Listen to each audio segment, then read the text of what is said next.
My name is Shamala Sandeep, and today I'm going to discuss about our drug, which is torpedinide. It's actually an anti-arrhythmic agent which blocks the potassium channel of the heart. So, first of all, for understanding, मैं सबसे पहले heart की जो normal physiology उसके बारे में discuss करना चाहूँगी. तो देखते हैं सबसे पहले हमारे पास हार्ट सेल्स दो तरह के होते हैं. नंबर वन है कंडक्टिव सेल और नंबर टू है कंडक्टाइल सेल. कंडक्टिव सेल जो होते हैं वो इलेक्ट्रिक सिग्नल्स को कंडक्ट करते हैं, ठीक है. और कंडक्टाइल सेल में हमारे पास दो किस्म की कंट्रैक्शन हो रही होती है. नंबर वन है atrial contraction and number two है वेंट्रिकुलर कंट्रैक्शन. अब कंडक्टिव सेल्स में जो हमारे पास इलेक्ट्रिकल सिग्नल्स कंडक्ट हो रहे होते हैं उनका पैसेज क्या होता है कि जो इलेक्ट्रिकल सिग्नल्स हैं वो सबसे पहले हमारा ऐसे नोड है उससे जनरेट होंगे. देन हमारे पास एबी नोड पे जाएंगे. एबी नोड से हमारे पास बंडल ऑफ विस्क पे जाएंगे. बंडल ऑफ विस्क पे जाने के बाद bundle of fibres. Then ultimately हमारे पास पर्टिकुलर फाइबर्स पर सिग्नल्स चले जाएंगे. अब यहाँ पर इन सिग्नल्स की जो जनरेशन है वो यहाँ पर हार्ट पर हमने शो किया है कि ये ऐसे नोड है यहाँ से जो है हमारा सिग्नल जनरेट हुआ, एबी नोड पे गया, बंडल ऑफ विस्क, बंडल ऑफ फाइबर्स. देन ये हमारे पास क्या है पर्टिकुलर फाइबर्स. हार्ट की इस साइड पर हमारे पास एट्रियास प्रेजेंट होते हैं और यहाँ पर वेंट्रिकल्स. अब ये जो दोनों सेल्स हैं ये आपस में लिंक कर रहे हैं. ये किस तरह से लिंक कर रहे हैं कि जब हमारे पास सिग्नल ऐसे नोड से एबी नोड तक जनरेट होगा तो क्या होगा कि जो हमारी कंट्रैक्टाइल सेल्स हैं जिसमें एट्रियल कंट्रैक्शन है वो अगर होगी बिकॉज ऑफ जब हमारे पास ऐसे नोड जो है वो एबी नोड तक सिग्नल जनरेट करेगा. फिर हमारे पास क्या होगा जब सिग्नल बंडल ऑफ फाइबर्स के बाद पर्टिकुलर फाइबर्स पे चला जाएगा तो क्या होगा हमारी वेंट्रिकुलर कंट्रैक्शन होगी. नेक्स्ट हमारे पास एक नॉर्मल मैकेनिज्म आता है कि हम लोग देखते हैं कि तमाम सेल्स की सेल मेम्ब्रेन होती है जिसमें चार्ज होती है.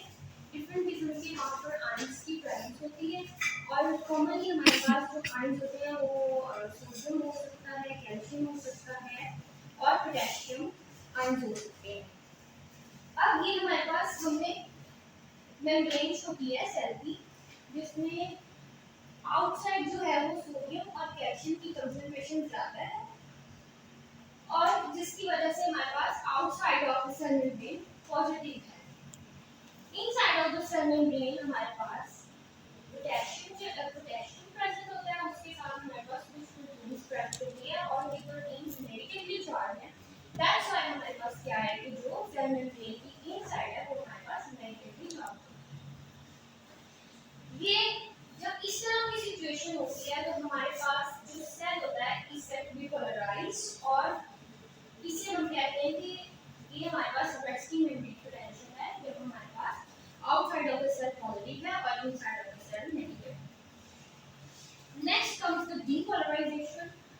अब डीपोलराइजेशन किस तरह से होगी कि ये हमारे पास सेल मेम्ब्रेन है, ये सोडियम चैनल है अब और ये कैल्शियम चैनल है, पोटेशियम चैनल. अब डीपोलराइजेशन का मतलब ये है कि हमारे पास जो आयंस प्रेजेंट है उनका एक्सचेंज होगा और पोटेशियम जो हमारे पास सोडियम है लाइक मैं आपको शो कराती हूँ. अब जो हमारे पास सोडियम है वो स्पेशलाइज्ड चैनल्स के थ्रू सोडियम चैनल्स के through inside of the cell membrane move कर जाएगा जिसकी वजह से क्या होगा हमारे पास जो मेम्ब्रेन की आउटसाइड पॉजिटिव थी वो नेगेटिव हो जाएगी. अब सिमिलरली कैल्शियम भी अपने स्पेशलाइज्ड चैनल के through inside of the cell move कर जाएगा, ठीक है.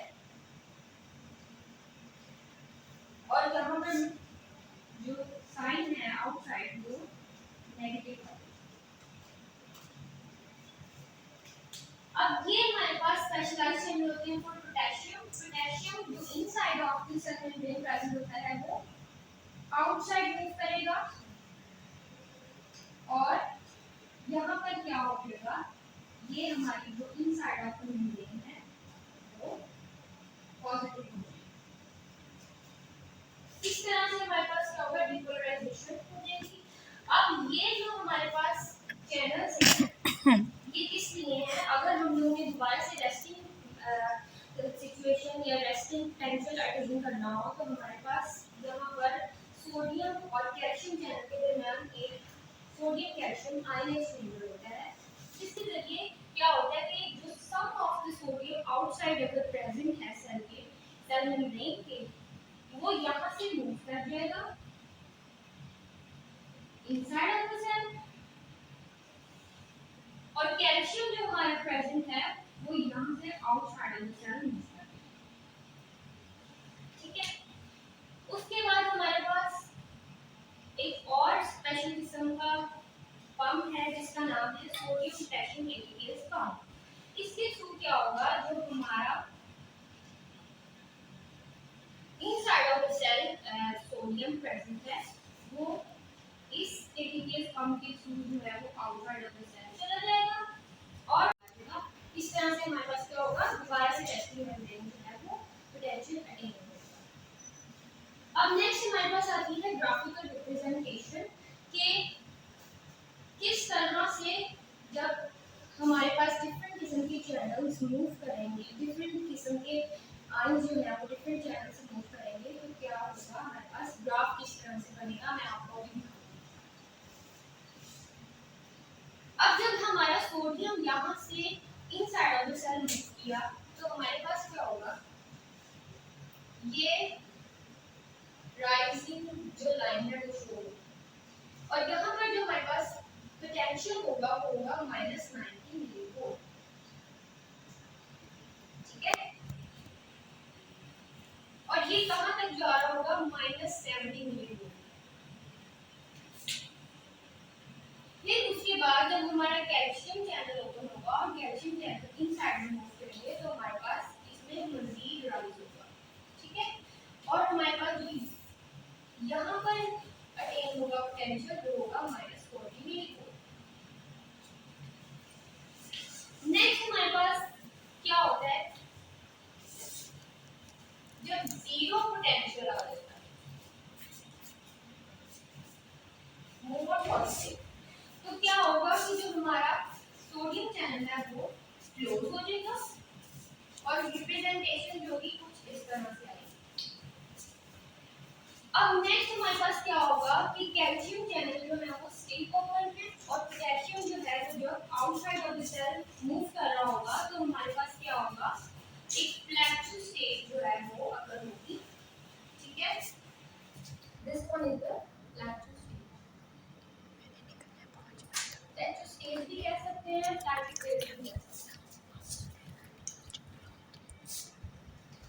अब यहाँ पर मजीद जो है वो ग्राफ इस तरह से जाएगा, यहाँ पर क्या होगा कि जो आपके कैल्शियम चैनल्स हैं वो क्लोज हो जाएंगे और जो पोटेशियम चैनल्स हैं वो ओपन, स्टिल ओपन।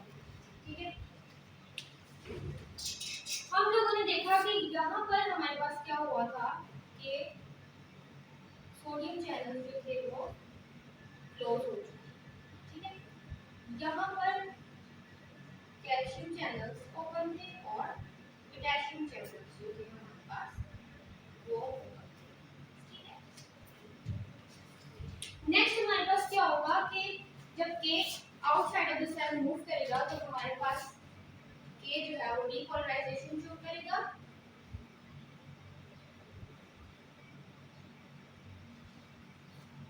अब डीपोलराइजेशन हमारे पास थ्रेशोल्ड पोटेंशियल के अधीन है। ठीक है,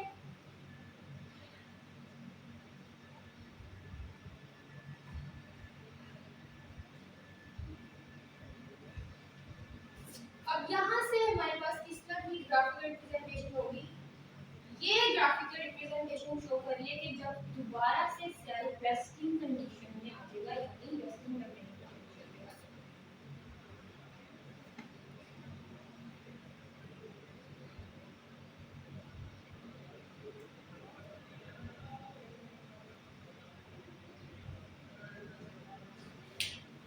अब हमारी जो ड्रग है dofetilide actually is an anti rhythmic agent. तो सबसे पहले हमें पता चाहिए एरिथमिया क्या होता है। Arrhythmia basically irregular beats of the heart है, ठीक है, इरेगुलर कंट्रैक्शन है, जिसमें हमारे पास कार्डियक साइकिल जो होता है वो इनकम्प्लीट होता है। बेसिकली ये जो ग्राफ है हमारे पास एरिथमिया में क्या होता है कि ये जो ग्राफ है ये शॉर्ट होना शुरू हो जाता है। कंट्रैक्शन जो होती है वो मसल्स की, हार्ट मसल्स की, वो जल्दी होती है, ये कंप्लीट नहीं हो पाता। तो यहाँ पर जो हमारे पास पोटेशियम चैनल्स प्रेजेंट है। एक्चुअली हमारी जो डोफेटिलाइड ड्रग है वो इन पोटेशियम चैनल्स के ऊपर एक्ट करती है और इन पोटेशियम चैनल्स को क्या कर देती है, ब्लॉक कर देती है। अब जब वो पोटेशियम चैनल्स को ब्लॉक करेगी तो इस तरह से क्या होगा कि हम लोग इस ग्राफ को जो हमारे पास इस तरह से शॉर्ट होना शुरू हुआ था, क्या होगा जब हम इसको ब्लॉक करेंगे तो हमारे पास ये जो ग्राफ है वो पैरेलल हो जाएगा। इस तरह से हम एरिथमिया को ट्रीट कर सकते हैं। हमारा हार्ट जो है वो दोबारा से कंप्लीटली कंट्रैक्शन शुरू करेगा, ठीक है, साइकिल जो है वो कंप्लीट होगा और इस तरह से क्या होगा कि जो हमारी डोफेटिलाइड ड्रग है वो एरिथमिया